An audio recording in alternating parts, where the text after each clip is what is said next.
Good day and welcome to the Using Virtual Technology, a Practitioner Conversation.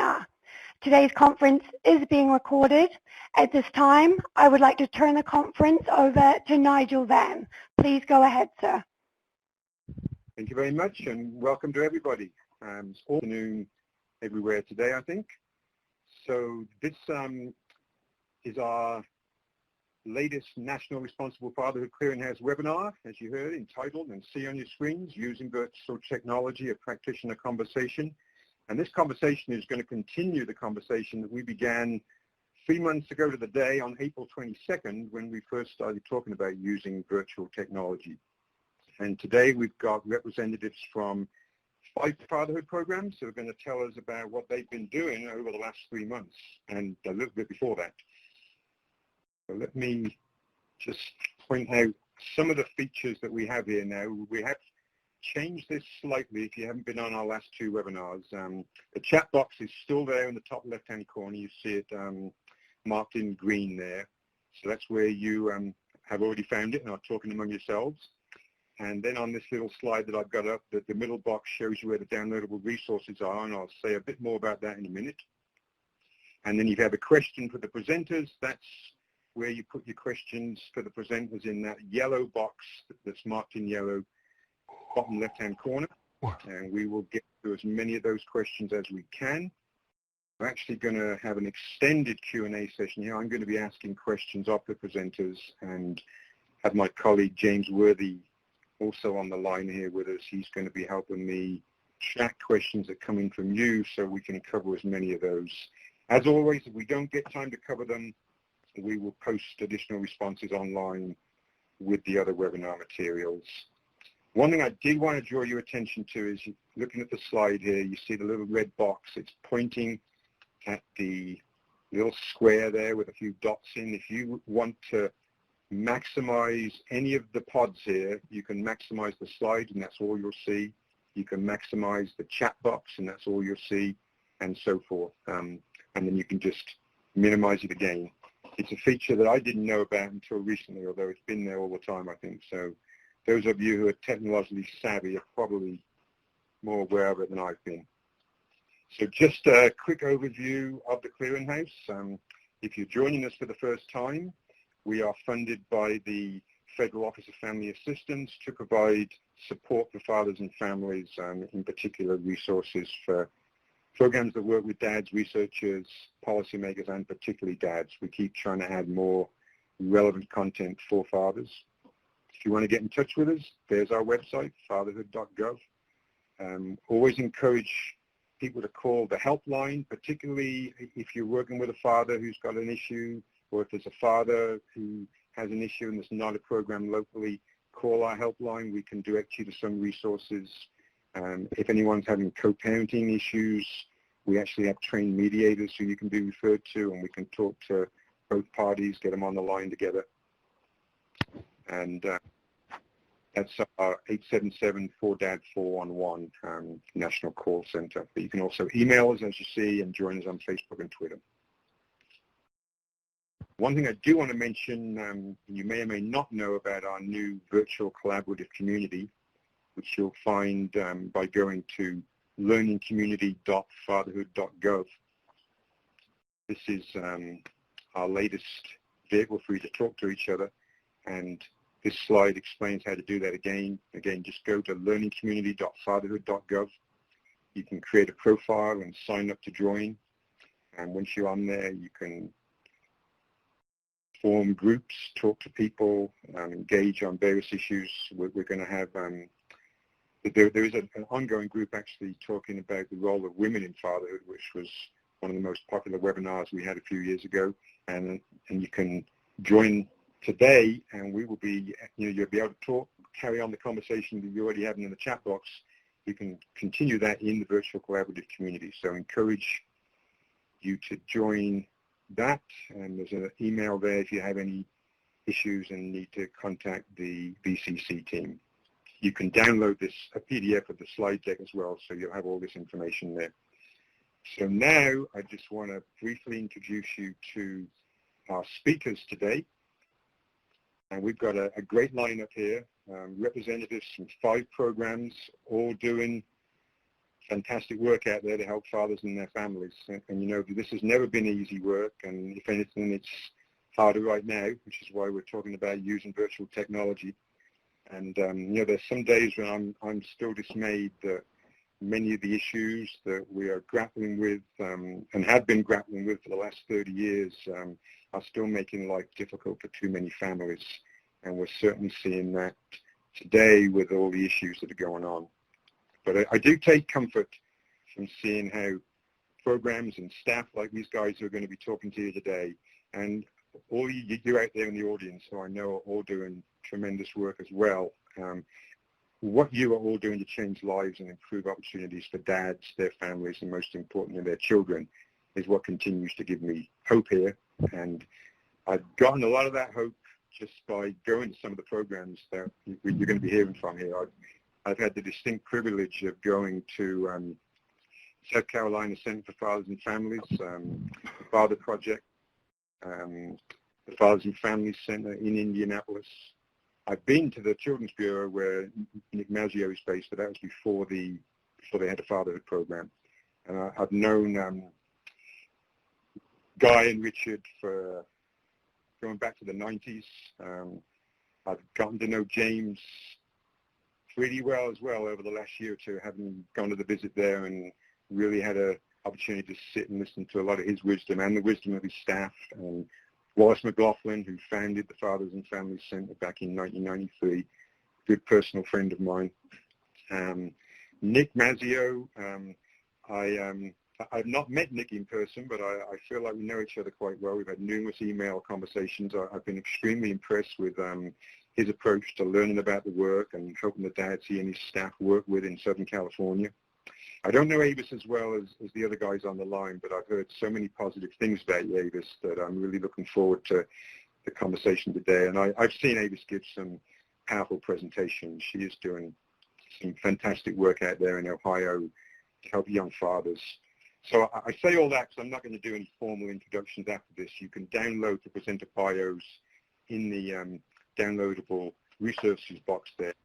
And you can also download these things that I'm just putting up on the slide. The first 2 things are brand new. They're not on the website yet. And we will be posting them in a few weeks, but I wanted to make them available as PDFs today.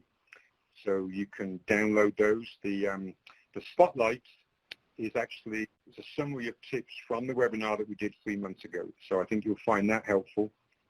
And we did a companion document to go along with that, because one thing we didn't talk about an awful lot in the April webinar is maintaining internet security, which is obviously really important to ensure confidentiality and privacy, particularly if you're having one-on-one or group settings where people are sharing important information, personal information. Then we've got 2 other PDFs that were created by the Healthy Marriage and Responsible Fatherhood TA team, and they have been shared with the Office of Family Assistance grantees, I believe, but I don't know that they've been too widely distributed beyond that yet. So they have given us access to those, so I wanted to share those for you, some tips on using social media to stay engaged. And then James Melton, who we're going to be hearing from shortly, who I've already mentioned, you know, fantastic work out in Indianapolis. He and I had a really lengthy phone conversation a couple of months ago talking about what they've been doing and learning, and he wrote a lot of that up, and we've created that as a 2-page document for you so you can really see some of the things that they've been experiencing, which I think are probably true across most fatherhood programs. And then there is a full list of those resources and other resources that you can download in the other helpful resources document. So with that, I am now going to pass the baton over to my good friend Richard Barr, who's going to talk about what they are doing in South Carolina. We're going to start out here with just brief overviews of everybody from their program, and then we'll talk more about what everyone is doing to use the virtual technology. So Richard, or if I can call you Ricky, please take it away. All right. You can call me whatever you want to, as long as you call me. Good afternoon, people all over the world. We just wanted to say hello from the southeastern portion of the United States, where it's 100 degrees every day in July. But we do our best to remain cool in the midst of heat and pandemics. The South Carolina Center for Fathers and Families has been around since 2002. We have 6 organizations that are regionalized all across the state. Those 6 organizations are composed of about 15 offices. We're funded through a gumbo of sources, everything from federal to state to local donations, all the way down to the legislator and foundations. We have about 90 staff members all across the state of South Carolina, 15 based at the center. The center serves as I would call it the sun in the middle of the fatherhood solar system in South Carolina, and our fatherhood organizations being the planet that really do the heavy lifting, that do the work, that see the men, that walk with them, that talk with them, that visit homes, that go to course, that do everything, as my grandmama would say, from the rooter to the tutor. We've served about 12,000 men over the past 5 years, and a little over 30,000 children that compose of those 12,000 men. We do groups that primarily focus on health, economics, relationships. We also have a strong network connection all across the state. We believe in building people's networks. The stronger someone's net is, the more opportunity that they have, and a lot of reasons why a lot of men that we serve don't go that far, because a lot of people's nets are broke. So we try to help people build networks and bridges to sustain not only themselves but their family, and to be good community men. We have a high level of focus on parenting and healthy relationships. We have mediators in every office, and we also attend court with men all across the state. Our economic portion of what we do is probably the gold star for us. Our economic portion consists of identification and skills, interests, and personality, moving those people over into a stimulation job where we focus on what we call employability boot camp, where people actually, we stimulate a job for a whole week. We do everything from how they come in to what time they go to lunch to what they consume. It's an information and informing portal as well. And we have a high focus on men's health. We do men's screenings all across. We do believe here in South Carolina that there's no such thing as pursuing happiness in this area of life unless you are healthy, mind, body, and spirit. This has come in as a great resource this particular time because in our viral environment, we've even had to pay it even more attention, and we've been doubling down in that area, and hopefully we continue to do so. But with that said, I guess I can send it to Mr. Guy Bowling in Minnesota. Thank you. Appreciate being here today. Good afternoon, everyone. My name is Guy Bowling. Thank you, Mr. Barr. I am the Workforce Development Manager with the Father Project, a program of Goodwill Easter Seals of Minnesota. I have been doing the work for about 25 years as part of the fatherhood and family support field. I am a father myself, and I also have 2 children, Avery, 19, freshman in college, David, I'm dating myself, 36, married, 2 children. I have 2 grandchildren. I been with the Father Project since inception, 1999. We serve all fathers from all different backgrounds, starting at about 17, but multicultural, multiracial, multi-ethnic folks. We are working with that who are primarily low-income, non-custodial, men of color in the Twin Cities. And currently we have 3 staff, down a few as a result of some recent funding cuts, but we still are just moving right along and trying to provide quality resources and services to men who are in need of our program. Our main funding source is the city of Minneapolis and the health department. Also the DEED folks with the Department of Economic and Employment and Economic Development And also Goodwill Easter Seals, our parent organization that oversees our program, is our main funding sources right now. And we got some smaller grants from some private donors and some foundations, but primarily those are the main funding sources. Recruitment, you can never have too many ways to recruit, so we do recruitment every way humanly possible from partner agencies we have. We got referrals, we got word of mouth, we do canvassing, we do street outreach, we do flyers, commercials, PSAs, community events. I mean, just a little bit of everything to get the word out about our program. We also have served about 25,000 men and children in the time that we've been up and running in the Twin Cities metropolitan areas, and we have a couple other sites in greater Minnesota that serves rural fathers. Also, we provide the services that we actually provide. If you can move to the next slide, Nigel.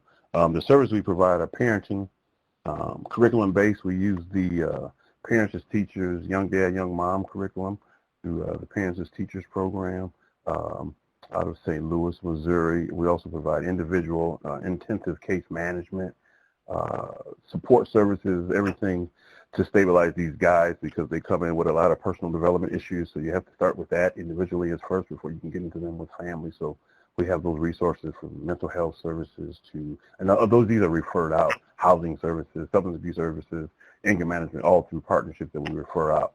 And then we also have work supports and other incentives for these guys once they get a job. As they're looking for the job, just some creative ways to support them in their pursuit of trying to become gainfully employed. We also do employment readiness.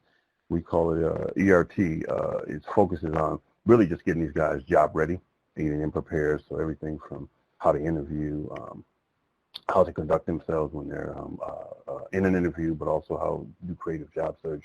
And we also provide job placement, retention, and advancement services. And the other component that we consider really critical to the work that we're doing is the leadership development piece. These are for fathers who go through the program, accomplish the goals that they set out not only for themselves, but what we require as a program. We have leadership groups after they complete our 12-week parenting group. We have a leadership development group that focuses more on them as individual leaders, how they can not only give back to the program, but also give back in their communities and other relationships that they have with other folks within their environment that they're working within, trying to contribute to not only their family, but a better society. And so we have those leadership groups. And then we also have an option for them to go through a parent group facilitator training, and that's training them for 20 hours on how to come back to the program and actually facilitate the parenting groups that they just participated and graduated from, and we give them a small stipend to do that. And then lastly, the leadership piece is citizen fathers. During an alumni group for every dad who went through the program, because we saw a lot of fathers as they completed the program, they continue to ask us on a regular basis, how can I give back to the program? What can I do? And we didn't really have a whole lot for them to do, so we developed this in partnership with the University of Minnesota, where citizens and professionals come together to tackle a problem. And so these men came together and they developed citizen fathers. And so there are folks who go out and tell their stories from what they were dealing with when they came into the program, what they accomplished, and now what they're doing for their community. And so we develop brochures and a vision and mission statement. So they go out in the community and talk to audiences that consist of moms, dads, professionals, faith-based folks, prisons, jails. So they do extremely well in terms of just creating that awareness. And we created that portion of the program about 12 years ago. So I will now turn it over to the next presenter. I believe that's Miss Avis.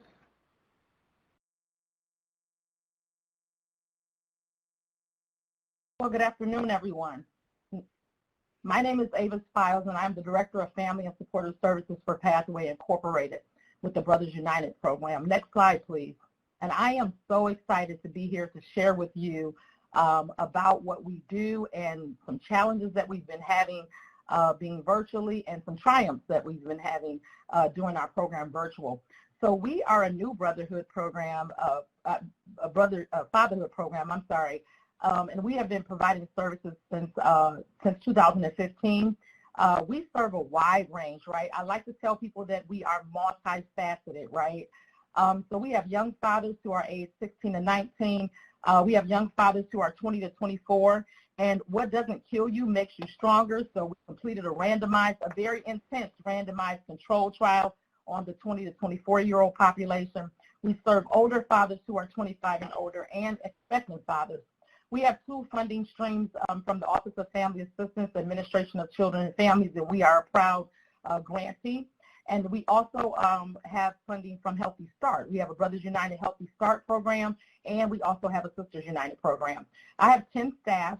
Our recruitment is non-traditional, street outreach and recruitment. And when I say non-traditional, we work in the 10 worst neighborhoods, primarily about 75% African American and low-income young fathers. Next slide, please. Our program is 6 weeks, and we like to say it's a 24-day program because if you tell most of our young fathers that it's 6 weeks, they're like, how about no? So we say 24 days. Monday through Thursday, we have an AM and PM group. We have midday groups. Of course, we focus in on fatherhood, healthy relationships, co-parenting. We do not use the term baby mama or baby daddy because it's disrespectful. I always have to get that in whenever I can. And then we also do economic stability. Case management services, linkage and brokering, transportation, assistance with child support because that's huge, gas and work incentives, interview clothing, forklift certification, subsidized and unsubsidized work and employment. Again, I am excited to be here and look forward to sharing with you about the challenges and triumphs that we've had being virtual. Thank you.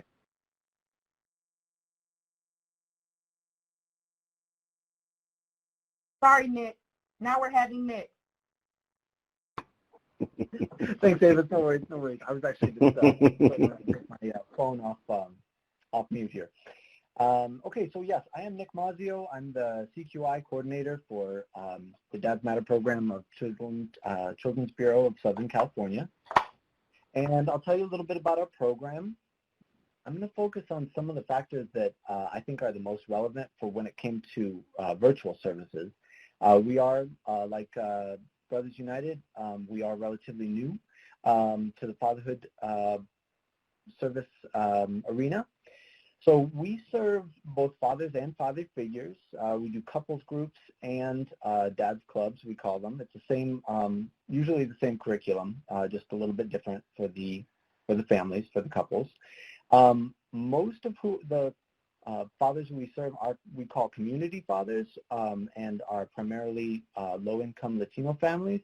We also do serve a couple of specific populations that we set aside because we knew that the issues that were creating the separation with their children were probably unique. So those special populations are veterans, fathers who are in recovery through a partnership with Salvation Army, and also young fathers.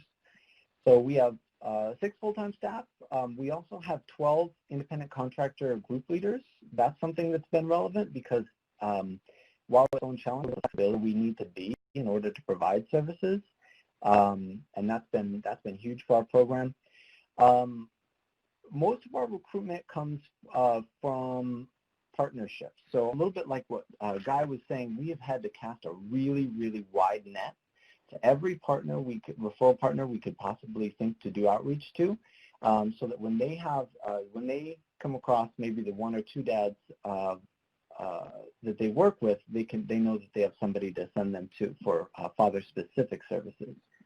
And then the special populations that we work with come from partners that focus on those populations. So we've got a partnership with the North Orange County Veterans Center, the Salvation Army, and this organization called Hope Builders that specifically works with young people to do economic development and job development. So the main curriculum that we use is 32 hours. We typically do that over 16 2-hour sessions. The groups are for fathers and father figure only. That will be our Dads Club, and we also have a separate group for co-parenting couples. They don't have to be couples. They can be people who are still just co-parenting together, and they're completely welcome as well. I didn't put it on here because we only do about 25% of our groups this way, but I also want to highlight the curriculum Dads for Life from the Family Wellness Associates. That has been key during the pandemic, and that is 8 hours, and we typically do that as 4 sessions.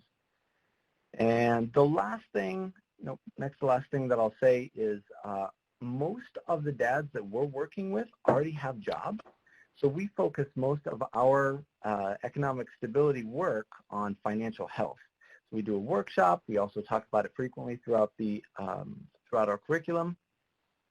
But especially for young dads, we also have a partnership with that program, Hope Builders, and they do a 16-week, very in-depth program that gives people certifications in a number of different paths, including construction, which is a really high-paying job opportunity in Orange County.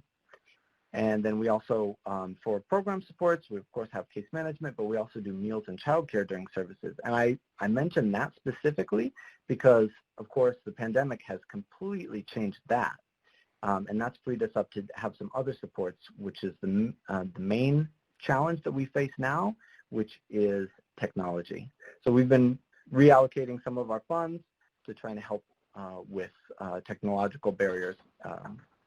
And the one thing that I'll say about Orange County is because, there's been some shows that are popular on TV about Orange County. It has the reputation of being very rich, and there are a lot of very affluent people in Orange County, but there's also big pockets of poverty. It's the 6th largest county in the country by population, although it's very spread out. So it can take ages to get from one end of the county to the other. And so one of our biggest challenges is getting the right resources to the right people at the right time. And that's one area that the pandemic and working from home and specifically going virtual has really helped out because now over the virtual environment, we can, a dad can join a class that he would have never had access to because it would be a 1-hour drive to get there at the time that the class was starting. So that's all I'll say for right now. I think we'll talk more about the challenges and how virtual services are helping. But for now, I will pass that on to James Melton. All right, good afternoon. First off, let me thank Nigel and James Worthy also for making sure that this presentation goes forward, and to my colleagues that have shared thus far. Thank you. I'm picking up some lessons learned and some information I did not know about the cities you serve in. I have the privilege of serving as the Family Services Manager at Fathers and Families Center, located in the crossroads of America, Indianapolis, Indiana. Next slide, please.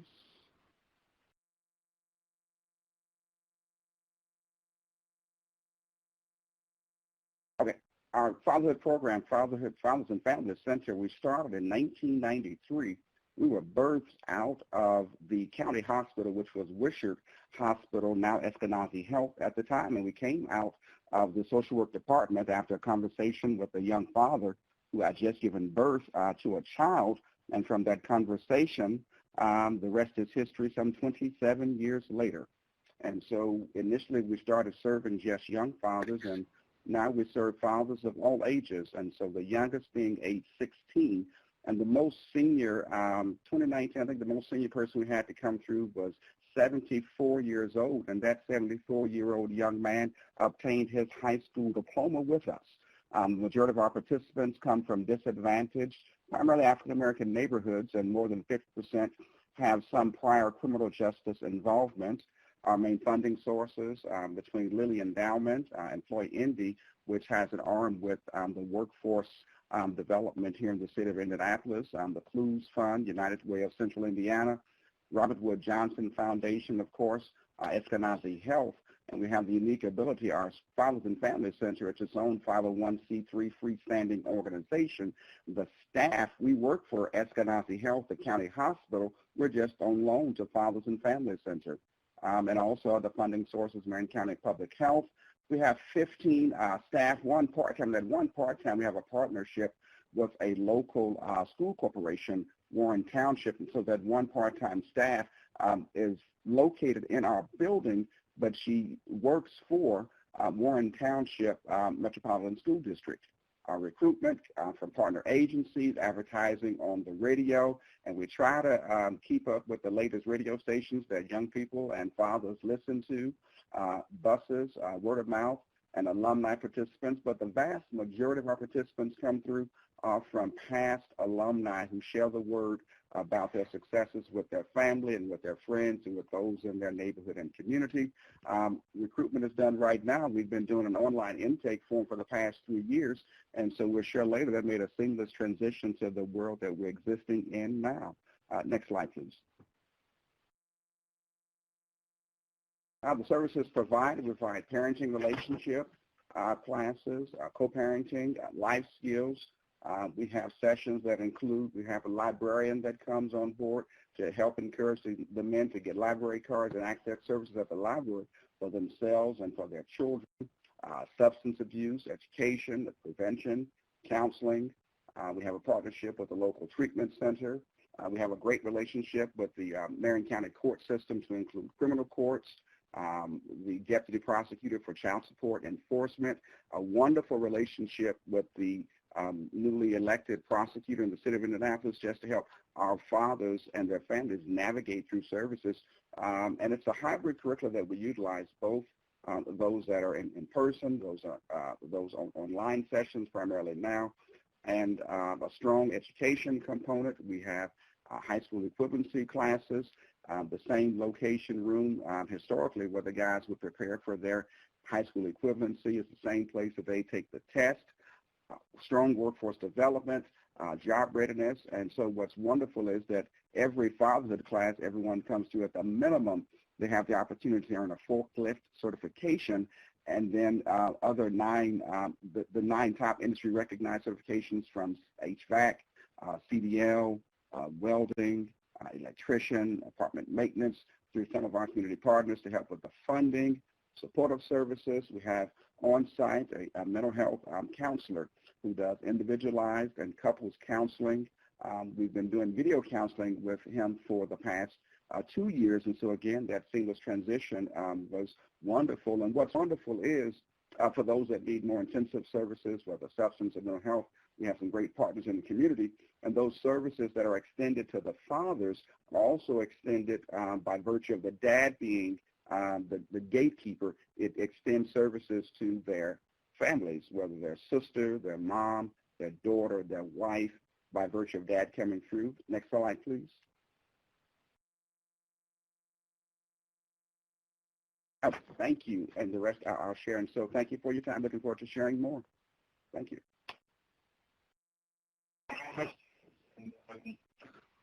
Ricky, Guy, Avis, and Nick.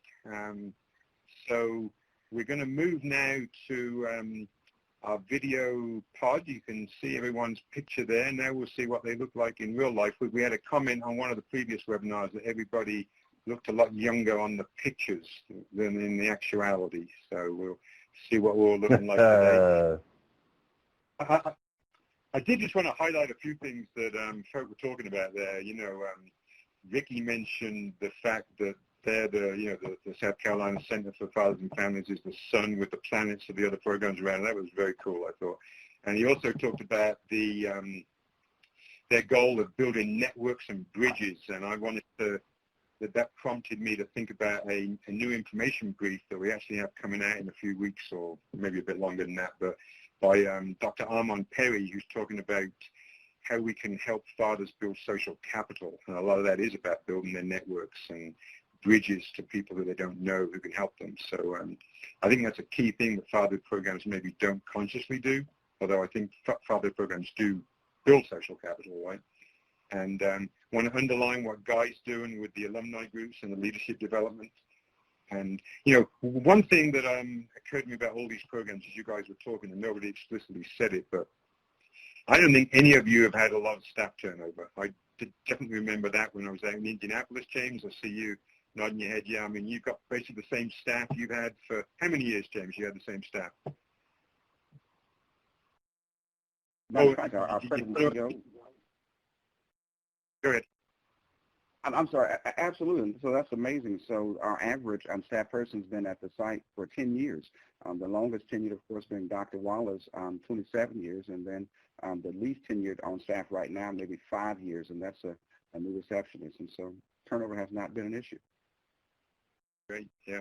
And I apologize for not being on camera. I just realized I wasn't sharing my camera. Oh, and Guy, your camera's working. I thought it wasn't going to work. Cool. So it's great to see everybody. Yeah. So I thought what I would do actually is I wanted to start with Nick because I know that in Southern California there you went through an extensive planning process. But before you talk about that, Nick, we did get a question about the Dads for Life curriculum. So could you just tell folk a little bit more about that? Sure. It's the organization name, and I don't know if Nate is on the call, but it's from an organization called Family Wellness Associates, and it's a version of their curriculum that is geared towards dads. So I wish I had the website that I could grab and put out there. I'll see if I can Google it real quick and pop it into the chat box. So is that talking about sort of health issues then? Health issues, did you say? Yes, yeah. Or is it more about relationships? No, it is. It's parenting and healthy relationships. And the way we talk about it is it's highly skill based, as opposed to our other curriculum that's really about taking a deep dive internally to find out what's motivating relationships and any challenges that dads might be having. But Dads for Life is great as skill building. Especially for those that are on the right track, but maybe they don't quite know how to navigate a particular challenge and just need to dive in and learn some new techniques for working with their kids and working with their co-parents. Yeah. Okay. So tell us a bit, Nick, then about the process that you went through.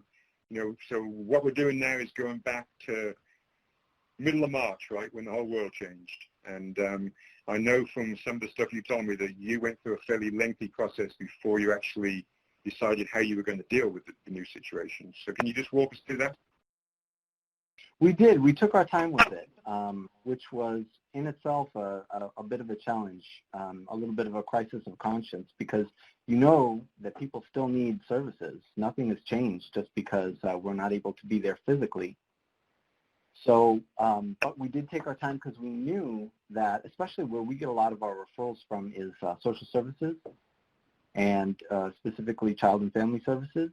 And we knew that if we put something out there and it wasn't meeting the needs of the fathers that we're working with, then we're really just wasting people's time.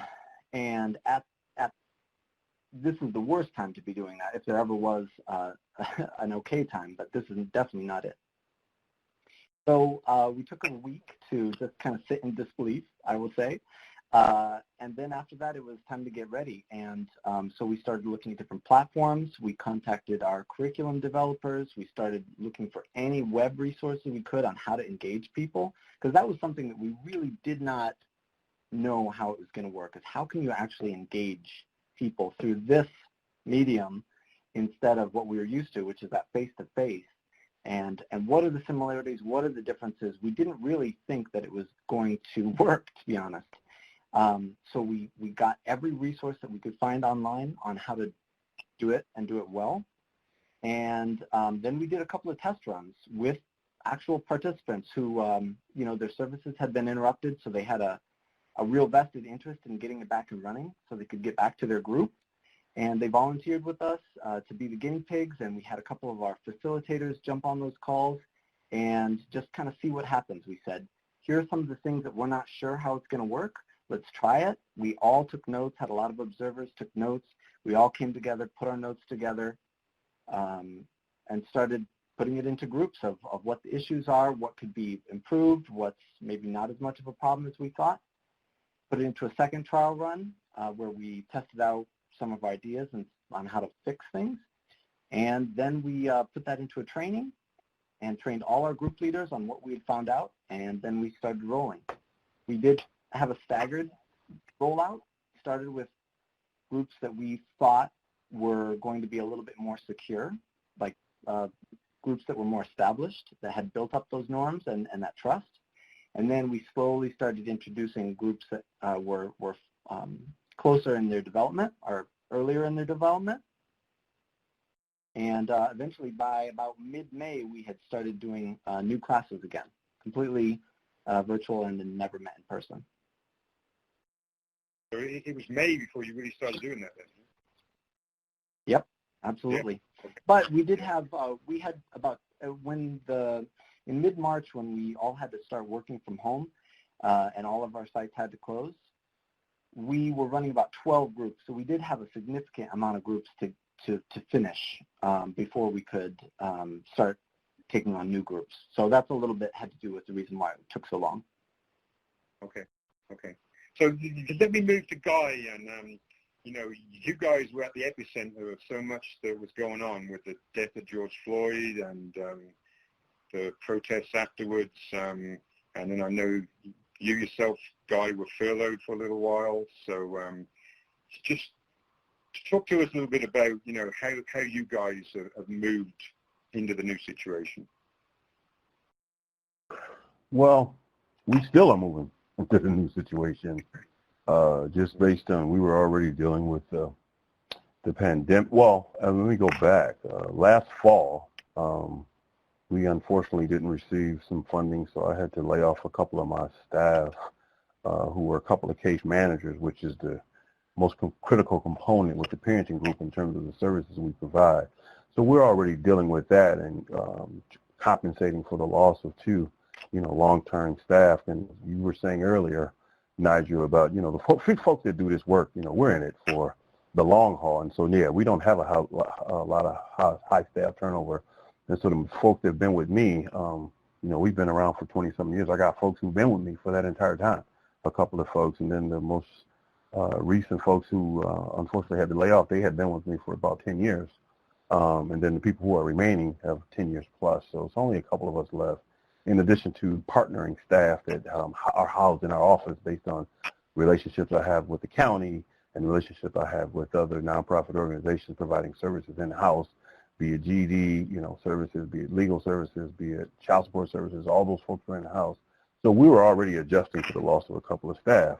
But at the same time, the numbers and the need didn't change in terms of guys still calling and coming in and needing services, especially considering the fact that we're the only game in town left providing fatherhood services. So we were already adjusting to that in terms of there just was a plethora of guys coming in. I mean, we just couldn't stop the bleeding. We only had a couple of staff. And so we're already adjusting to that in terms of establishing a waiting list. And then COVID hit. And so a majority of our services are group services, and so you couldn't have large gatherings for, you know, no more than 10 people, and we were having parenting groups that's average 15 to 25 people regularly. And we know that, you know, the most perfect parenting group is less than 10, but you can only do what you can do based on who was coming through our doors, and so we were serving them in the best that we could.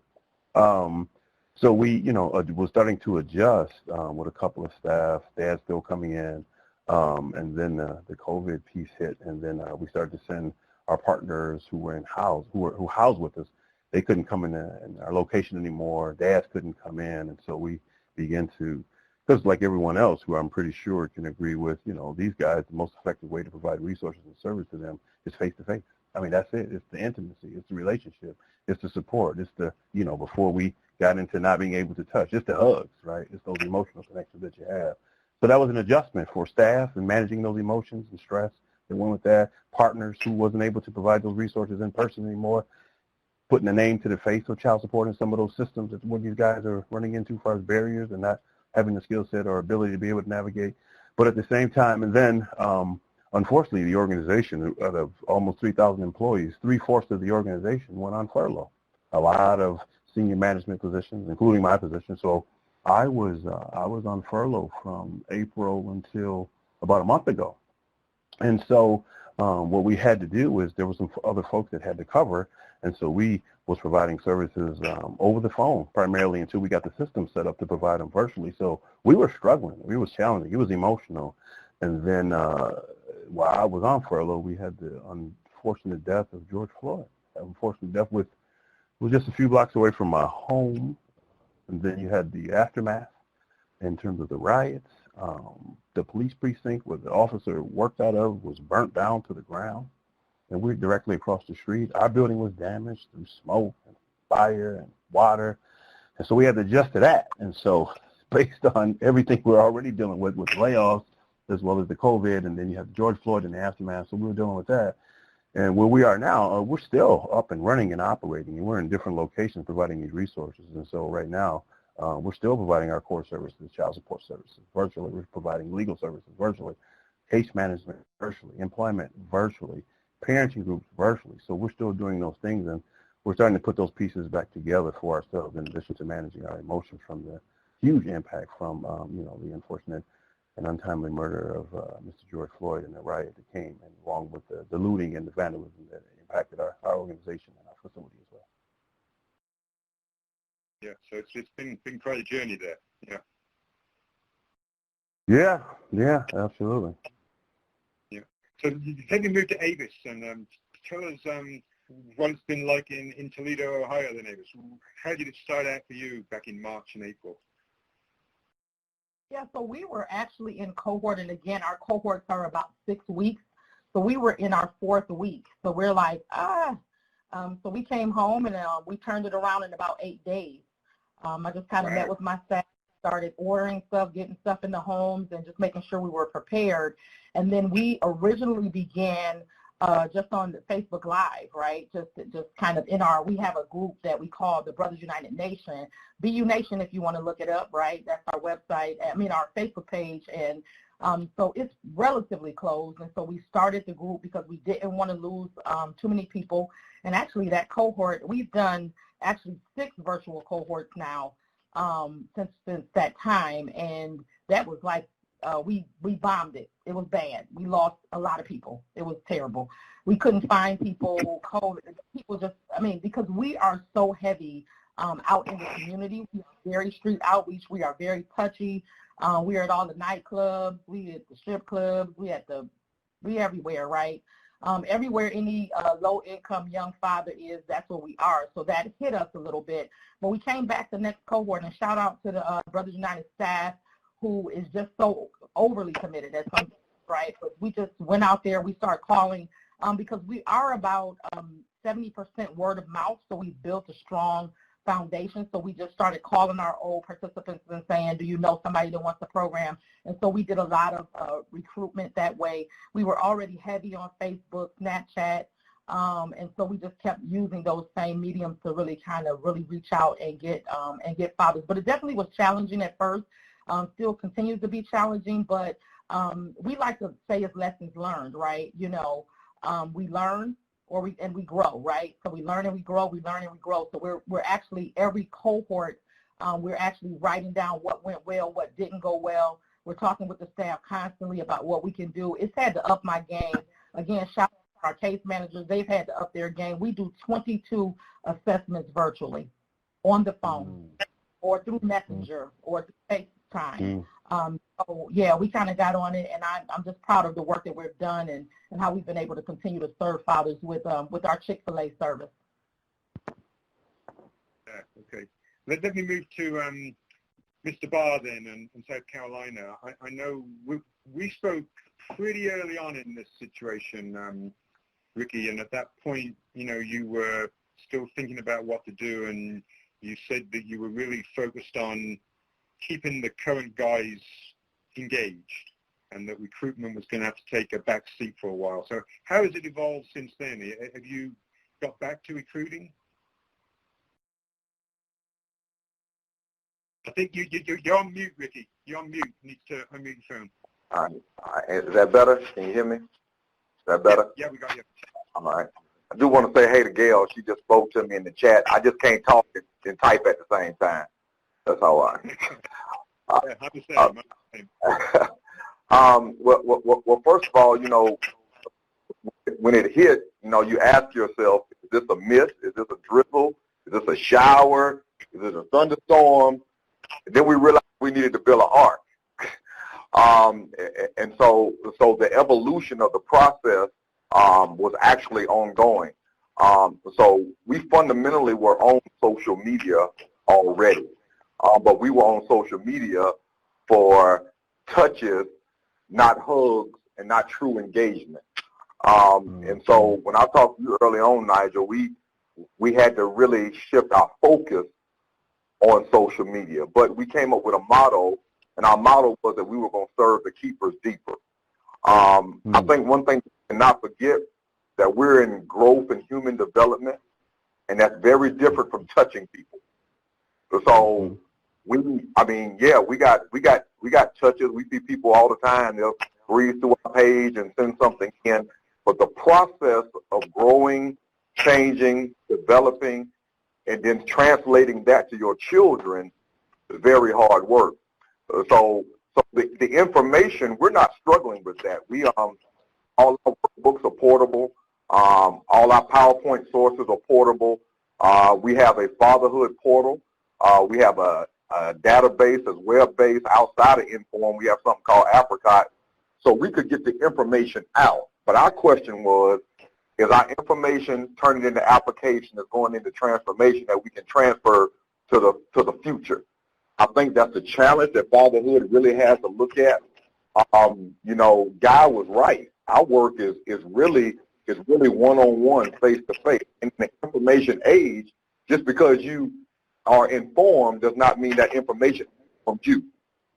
So people think they know stuff now because they can Google it. But to Google it and to actually Google it out and to walk it out and to live it out is totally different. And to get into the transforming work of fatherhood, because fatherhood is designed to change generation to generation. And it's just not designed. Yeah, I got groups. I got people can give me a pre and post test and get it all right. But if he can't translate that to how he's changing the child's mother, to how he's changing his kid's life, now this guy got to go home and help his kid do homework. So it's like, okay, I dropped out of high school, and this 7th grade math is kicking my behind.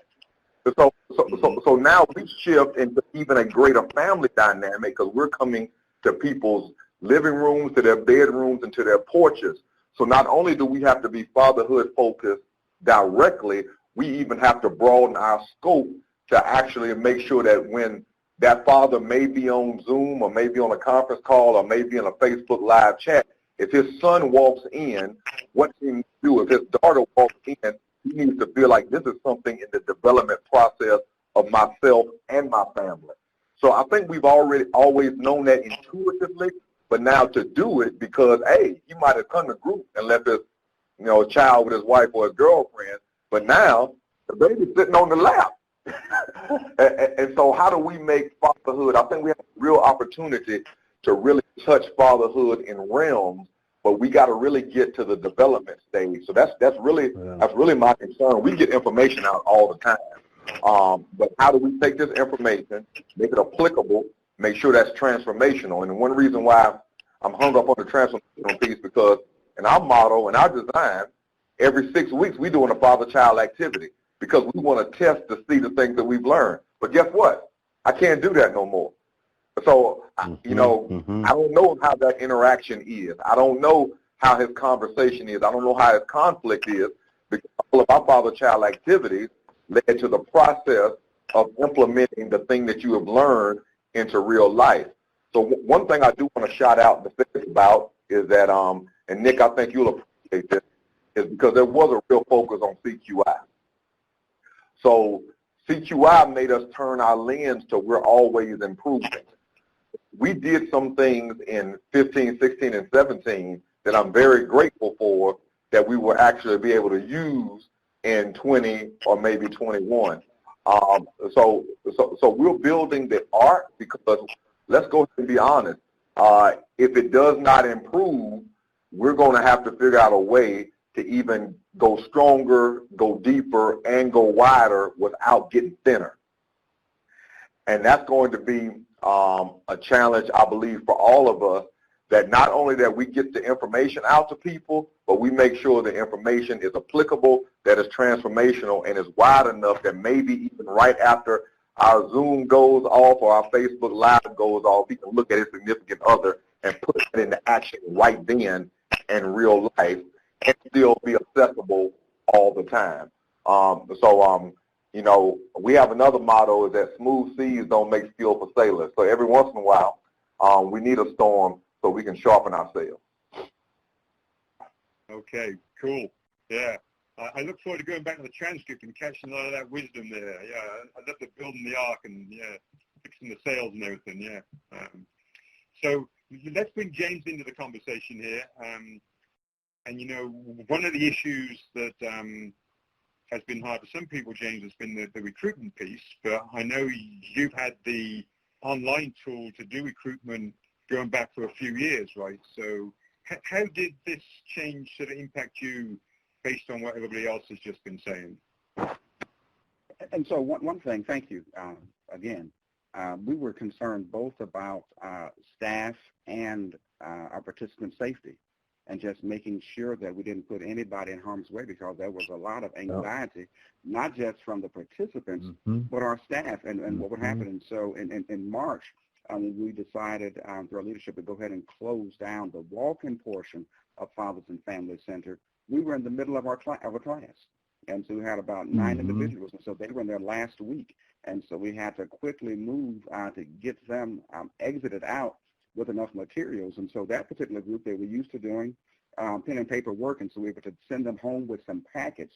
But I'll tell you what was perfect, the timing. And so a year ago, well, 3 years ago, we went to doing online recruitment, online where they just had to type in information and upload to our website their contact information. And so that was great. We thought we were doing something that made it easy on us, not realize what would happen 3 years later.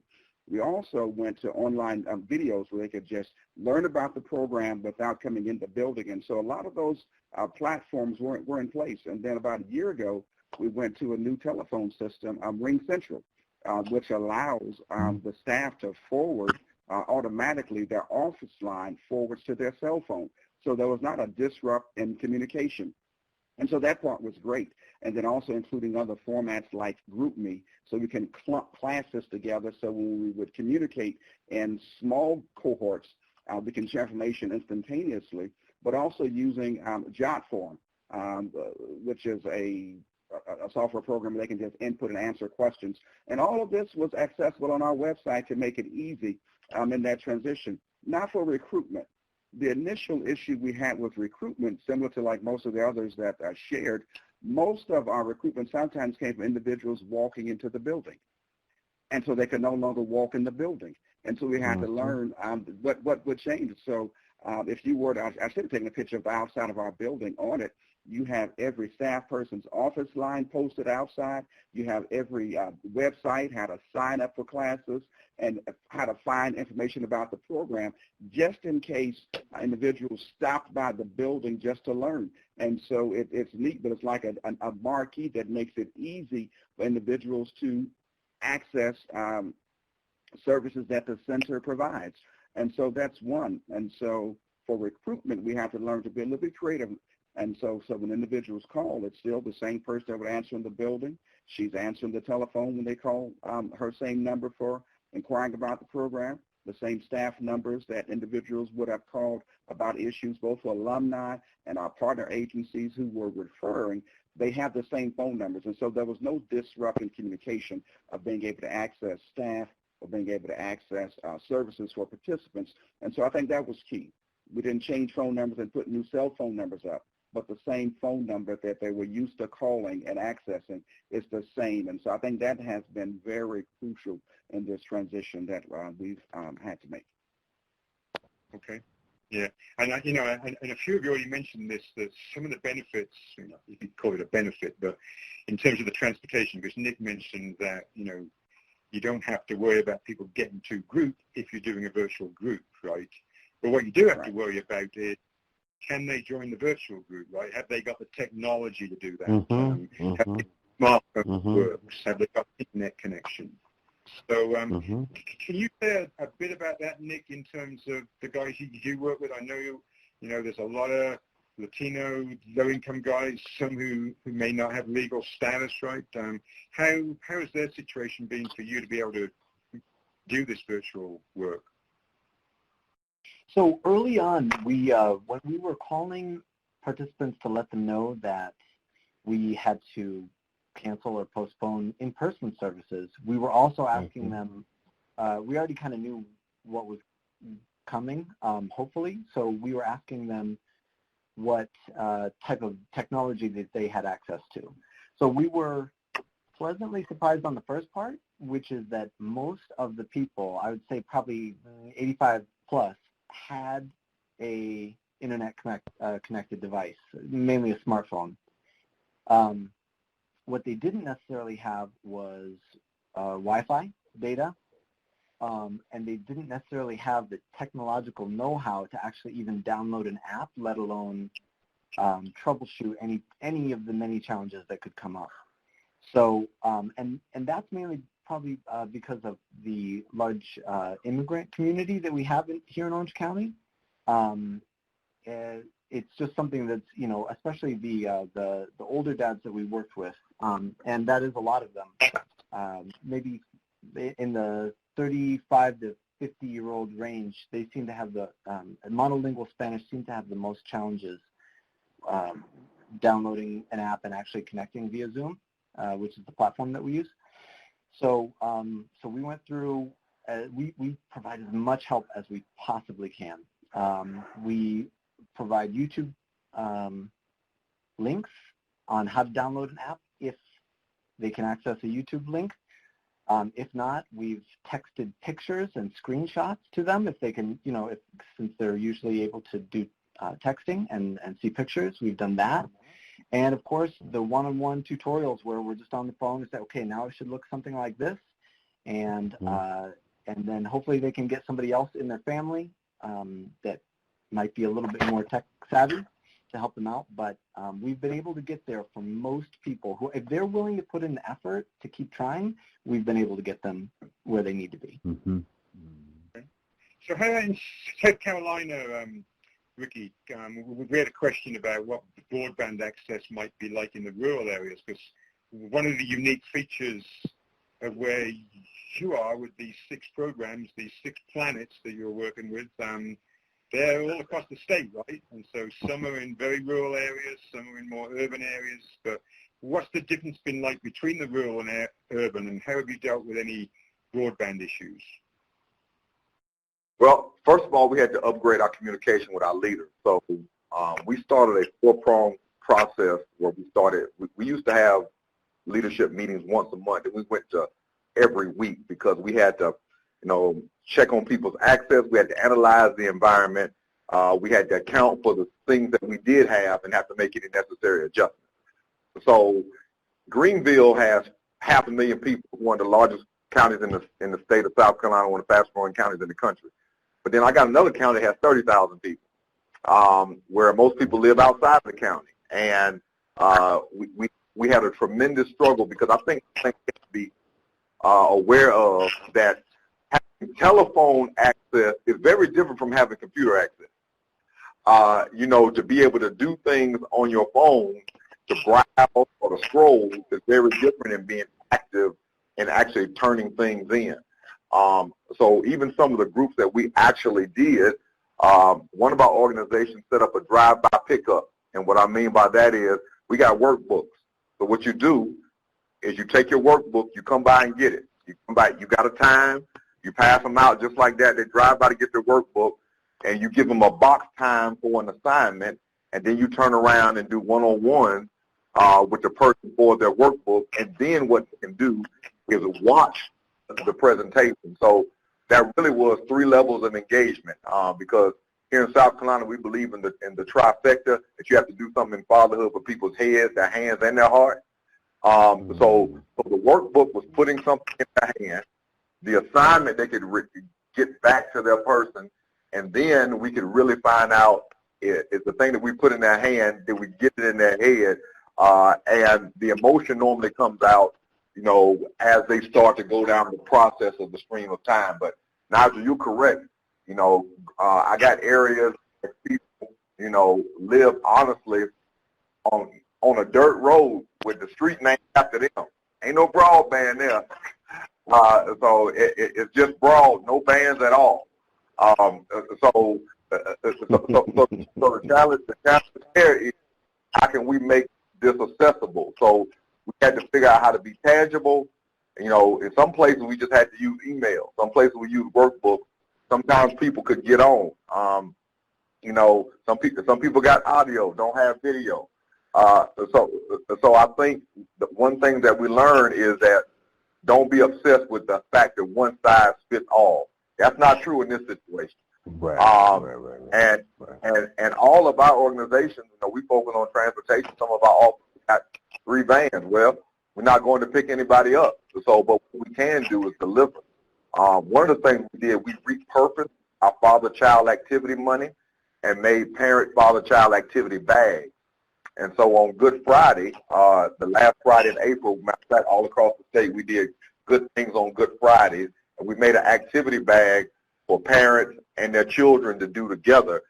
We even did things like putting seeds and flower plants in them and sidewalk chalk, because we still have to figure out a way to engage the practicality of fatherhood while removing the barriers that men may not have. So we were able to do that everywhere.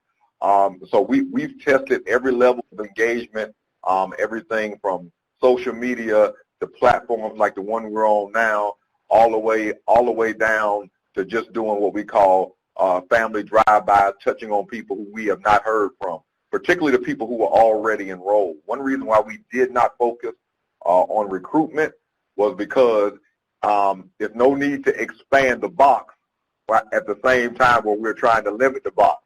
So our thing was to try to get people who were in through and get people to the finish line successfully, because we all know this in fatherhood, and if I'm wrong, y'all can tell me now.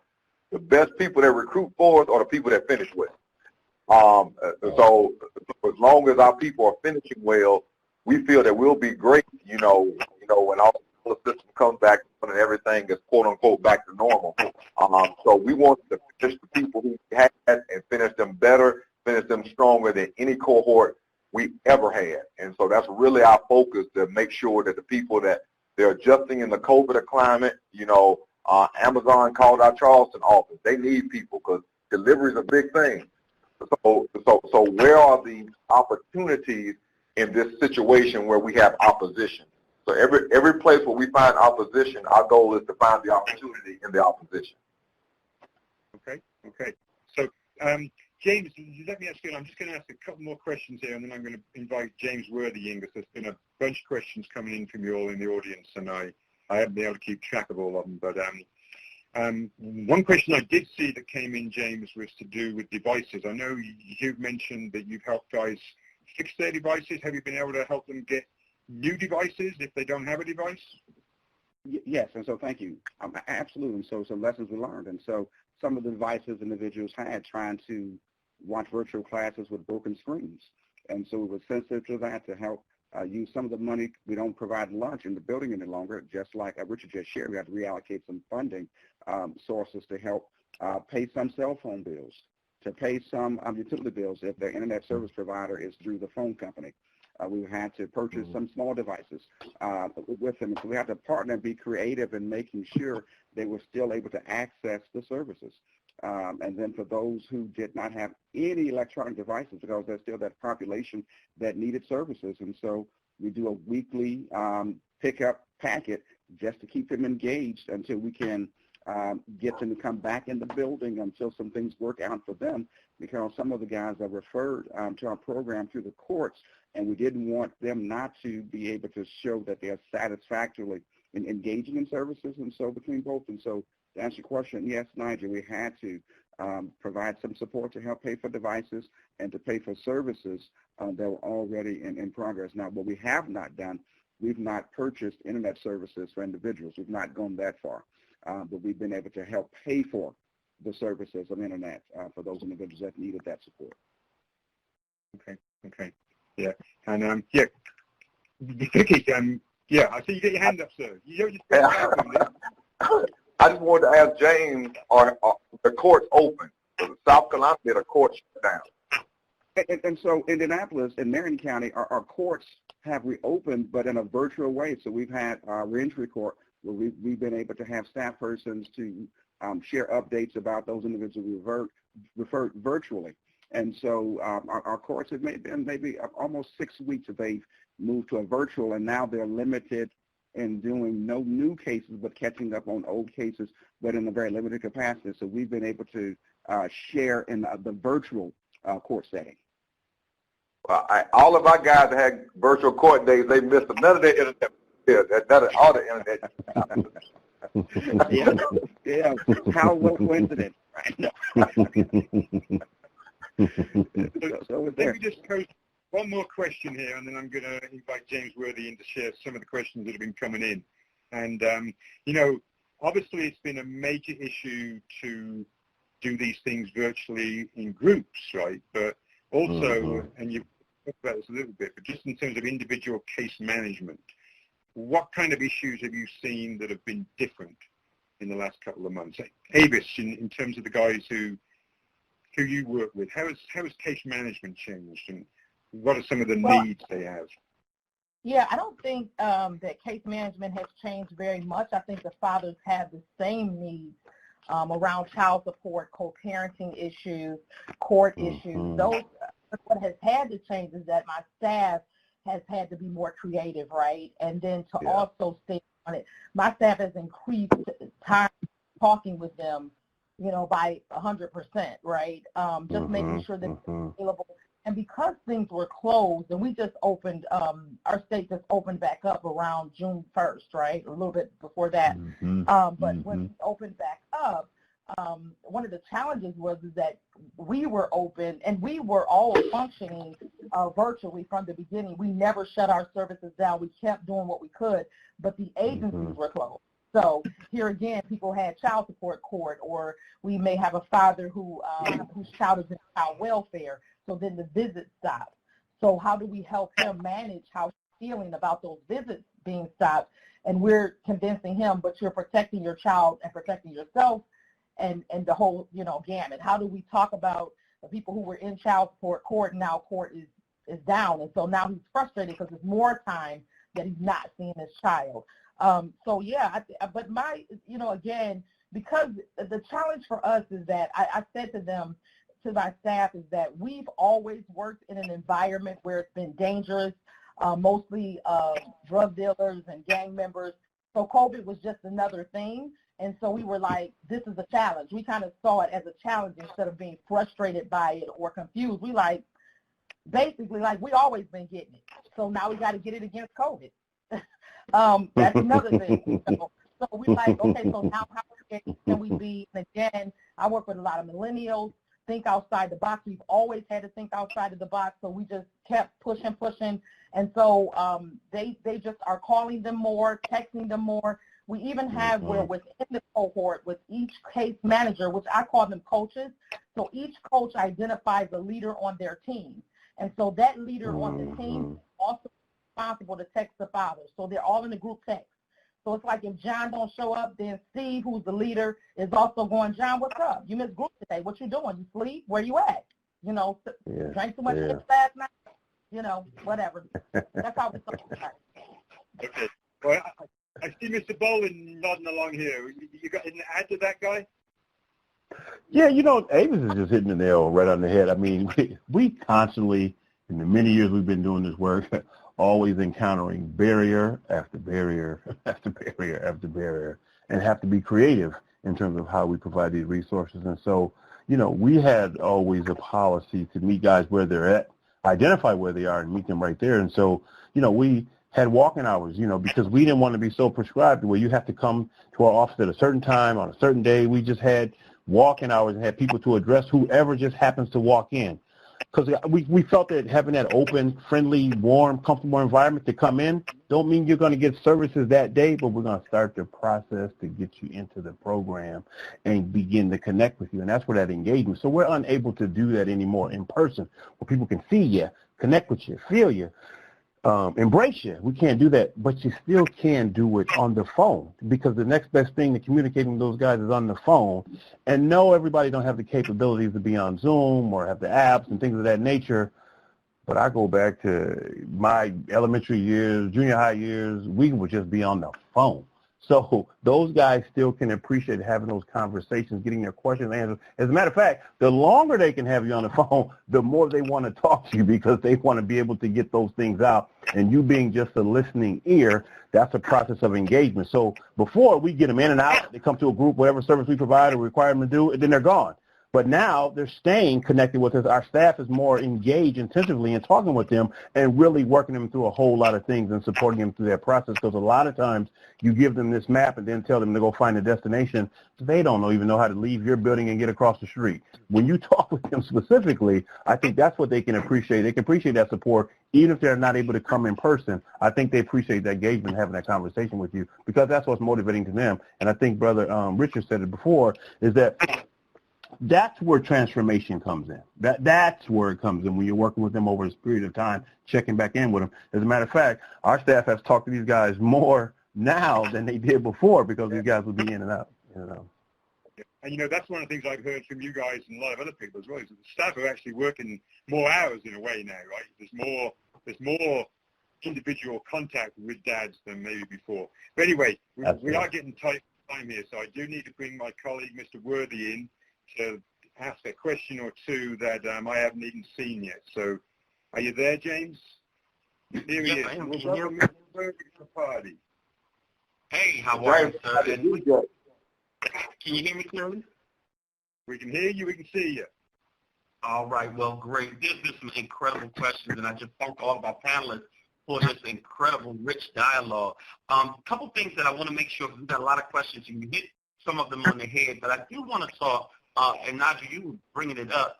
I'd like to talk to Avis and Ricky and Guy and everybody about staff morale, because there's this, we're out here serving, the staff is serving people, but they're living through what's going on right across the street from your building, Guy, and they're living through. So how are you guys addressing staff morale, one, and then two, the fatigue of virtual engagement?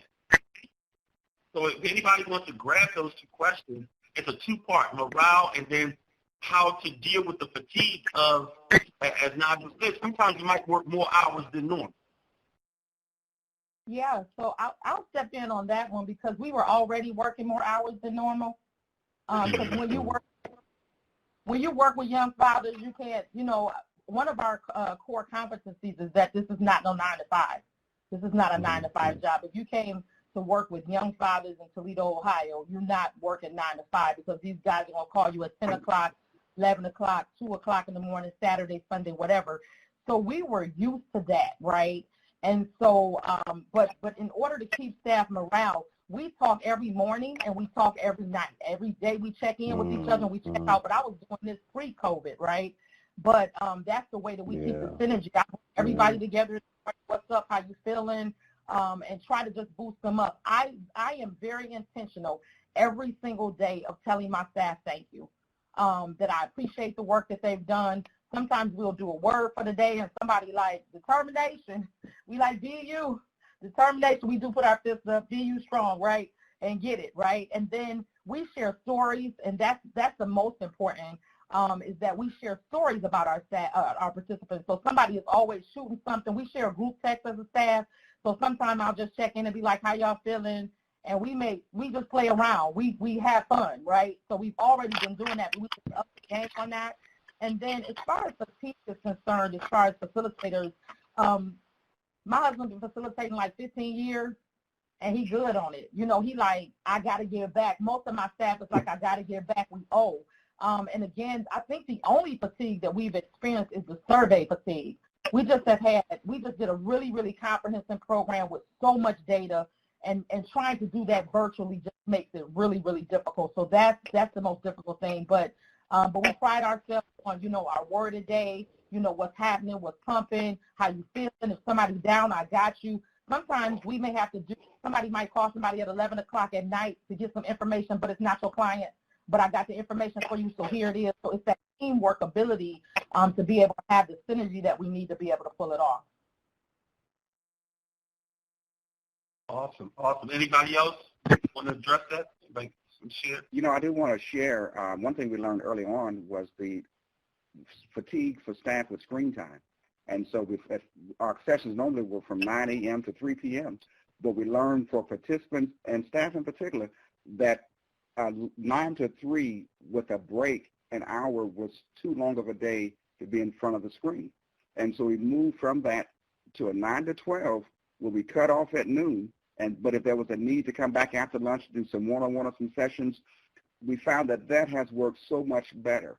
One, so staff, they're not worn out, but also for our participants who are sharing devices. And sometimes they're sharing a device with wife, with girlfriend, with child, with mom, and so that they don't have to worry about, okay, I'm only on it for 3 hours a day, and then you can have the device back. And so for us, the staff morale needs to be addressed so that we did not have so long of a day in front of the screen.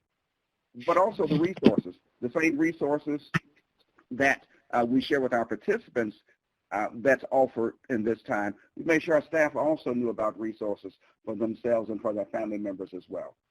And so we want to make sure we're serving both staff and participants alike. Awesome. Yeah.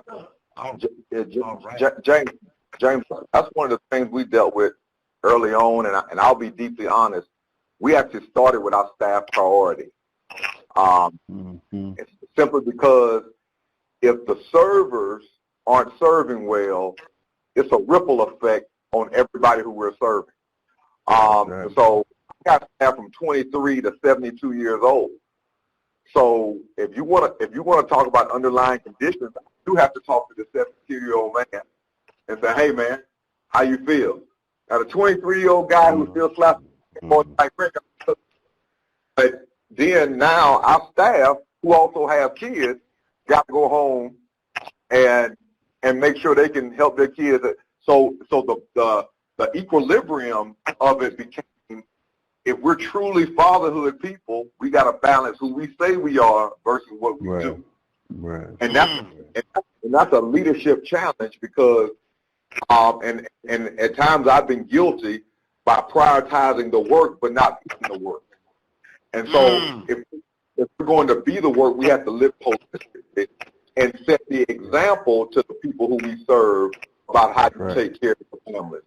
So the emotional fatigue was actually higher than the physical fatigue because when you get into the field of uncertainty, you know, am I going to be furloughed, guy?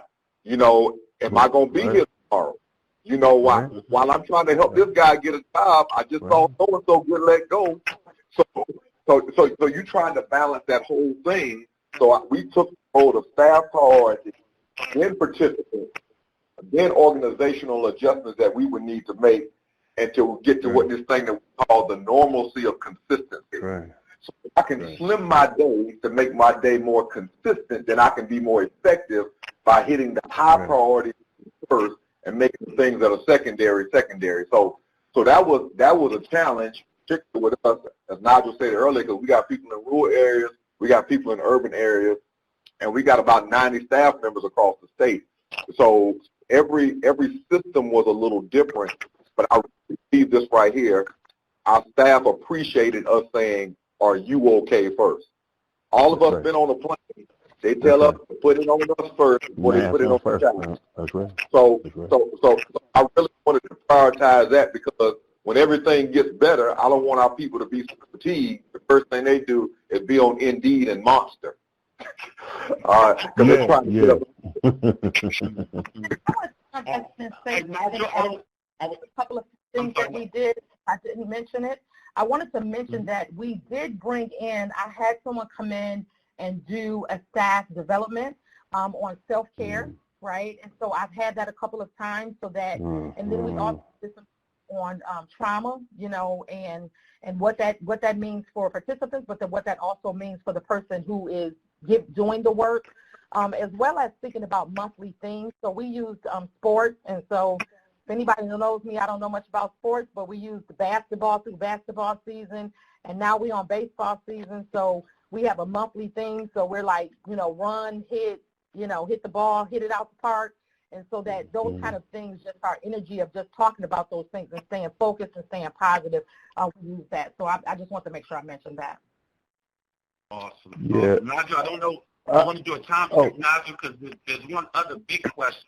Yeah. We are getting very close, yeah. I do want to give everybody a chance to have a final thought. I will say that, this webinar, perhaps more than any other one we've done, really makes me so glad we've got the virtual collaborative community. So there are a lot of questions. There's more questions on this one we have not got to than usual. And so what we'll do, we'll put those questions into the virtual collaborative community. And I'm going to encourage, each of the presenters to join the VCC. And over the next few days, we can have some back and forth with each other and with people. So I think this could be an exciting test, really, of how you have a virtual community conversation. So I think that's where we're going to have to take this now, because it is almost top of the hour. Is there one pressing question, James, that you've seen come in that you think we should address today? One question, because it does cut across all of us, and that is, how have we been dealing with employment services during this process? Because financial stability is key to most of the work that we all do. So I'm going to throw that out there. I know we got Guy, Avis, Richard, James, Nick. So I'm going to throw it out there and let the superstars take it. Virtual job interviews every Wednesday, and so it has not slowed down. The same thing we were doing in person. We do virtual job interviews with our employer partners, and it has proven more beneficial.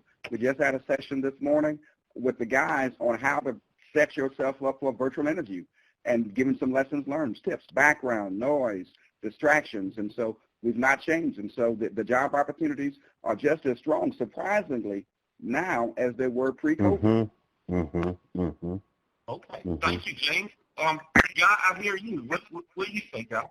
Yeah, I'll just piggyback on what James said. Nothing has changed. As a matter of fact, like I was saying earlier, it's just actually become more intensive in working with the guys based on men that are looking for employment opportunity. And so we just do everything virtually now, from the intake process to the development of an employment plan to we do setting up a virtual career job fair, because we more or less focus on guys getting careers as opposed to just jobs. We're still doing one-on-one assessments to see where guys' interests are. We're still helping them with creative job search. We're doing resumes online. So we're still specifically, and like I was saying earlier, we get more one-on-one attention being able to do it this way as opposed to when we had when they were just coming in. So we're still providing those resources. We started a virtual job club. The guys are coming to each and every week to find out about what opportunities are available. One-on-one is more than ever before, so we just haven't missed a beat when it comes to that. And the last thing I just wanted to say, I don't know if we still have a chance to check out to the last question. I just think when we're in leadership positions and we got folks that are working with us, they follow our lead. We set the example of how they deal with crises and situations. And so as we get an understanding and we grapple with just understanding what's going on, once we get a sense of it, then it's easier for us to communicate to our folks. And it's always okay to say, you know what, I don't know, but we're going to figure this out, and listen to folks so they can appreciate that. And I've learned that doing this, just listening to these fathers, even in the midst of not being able to provide services other than virtually. These guys just appreciate being listened to. Our staff is no different. Absolutely. And let's just give Nick a chance to just respond, Nick. So you can say something about employment, or you can just give us a final thought here. I'll say something about it. Nick first. I'm sorry, Richard. Well, go ahead. Go ahead, David. All right. I'm going to say that about employment is that we're still experiencing the same thing. We have an abundance of jobs and not enough people that will work them. Our fathers are drug dealers, and so it has always been difficult for us to employ them. We do use the forklift certification to encourage them to employ, and then they're also smoking marijuana. So it is difficult for them to be employed because they can't take drug tests. So we're still experiencing the same challenges and things like that. It's hard when you're talking to a guy about making my salary in a week, my whole yearly salary in a week, about I want to give you $1 an hour or something like that. So it's always been difficult. I just want to say I appreciate the thing of being here. If anybody wants to know anything else, please, holler at me. I'll hook you up. I just appreciate being amongst you guys as well. Those of you who have been in the field a long time, who I've admired for years, and I just appreciate the opportunity of sharing with you. So thank you. Thank you, Avis. Okay, so Nick. Yeah. I want to second what Avis just said. It's Like, hard to get in a word sometimes with these guys, yeah? I'm sorry, Nick, go ahead. It's all good.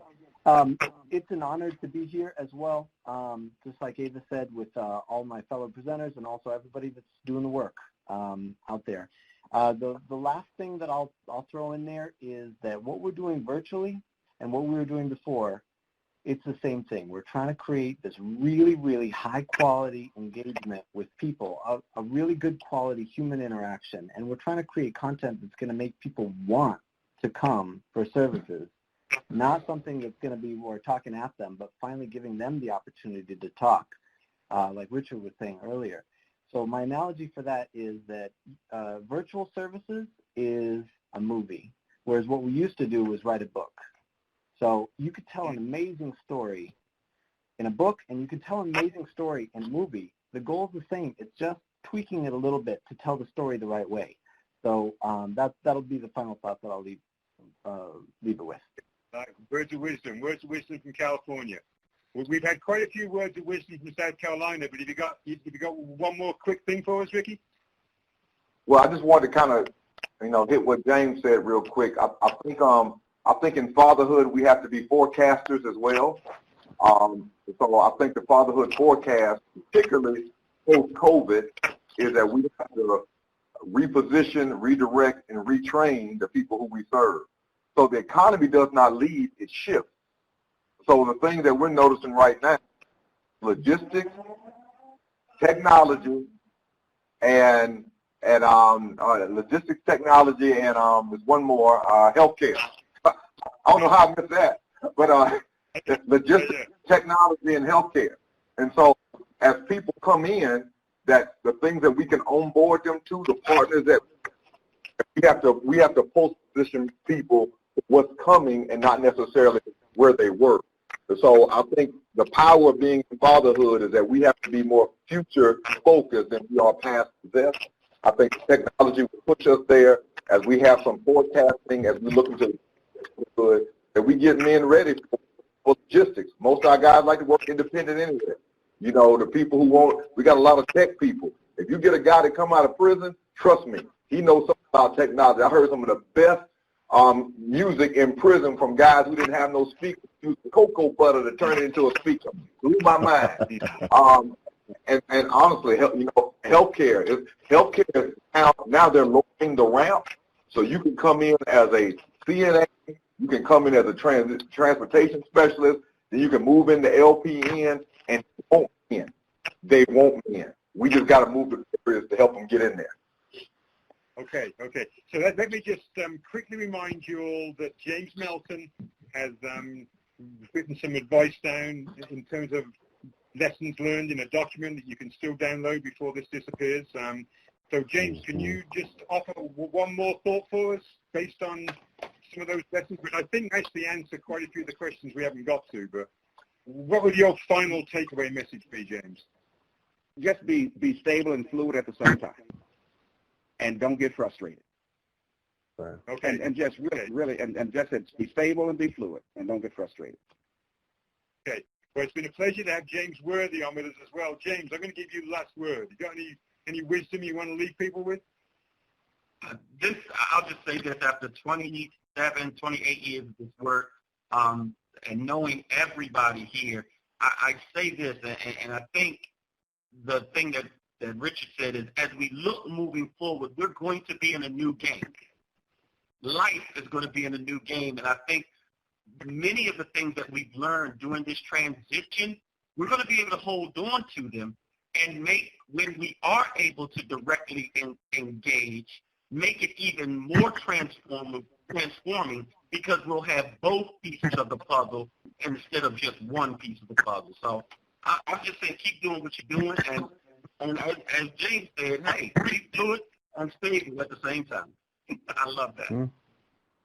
Yeah, they're great. Yeah. So, and we're learning lessons about how to do this virtually, and some things are easier, right? The whole transportation issue is easier, but we need that human contact, right? We gotta still find ways to do that, and it's a journey, and it's been It's been a real pleasure to share this conversation with you all, and we will continue it in the virtual collaborative community. So hope to see as many people as possible there. So everybody have a good day, and Thank you.